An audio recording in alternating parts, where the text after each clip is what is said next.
ఓట్ల కౌంటింగ్ కు count down మొదలైంది. సుదీర్ఘ ఉత్కంఠకు మరికొద్ది గంటల్లోనే తెరపడనుంది. బ్యాలెట్ బాక్సుల్లో నిక్షిప్తమైన ప్రజా తీర్పు వెల్లడి కానుంది. గెలిచేదెవరో ఓడేదెవరో తేలిపోనుంది. రేపు ఉదయం 8 గంటలకు ఓట్ల కౌంటింగ్ ప్రారంభించేందుకు ఎన్నికల అధికారులు సర్వం సిద్ధం చేశారు. రేపు మధ్యాహ్నం 3 గంటల తర్వాత పూర్తి ఫలితాలు వెల్లడయ్యే అవకాశం ఉంది. ఏపీలో ఓట్ల లెక్కింపునకు అన్ని ఏర్పాట్లు పూర్తయ్యాయి. 33 కౌంటింగ్ కేంద్రాలను ఏర్పాటు చేసినట్లు సీఈఓ మహేష్ కుమార్ మీనా తెలిపారు. ఈ టేబుల్ వద్దకు ఓ ఏజెంట్ను అనుమతి ఇవ్వనున్నారు. అయితే ఏజెంట్ వద్ద పెన్ను, పేపర్ తప్ప ఎలాంటి వస్తువులు ఉండకూడదని ఆదేశాలు జారీ చేశారు.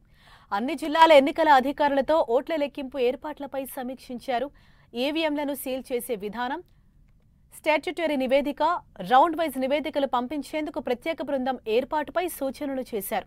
ఇండెక్స్ కార్డ్, 3 అంచెల భద్రతా వ్యవస్థ ఏర్పాటు తదితర అంశాలపై చర్చించారు. ఇక కౌంటింగ్ కేంద్రాల వద్ద భారీ భద్రతా వ్యవస్థను ఏర్పాటు చేశారు. 144 సెక్షన్ను పకడ్బందీగా అమలు చేస్తున్నారు. సమస్యాత్మక ప్రాంతాల్లో పోలీసులు ఇప్పటికే భారీగా మోహరించారు.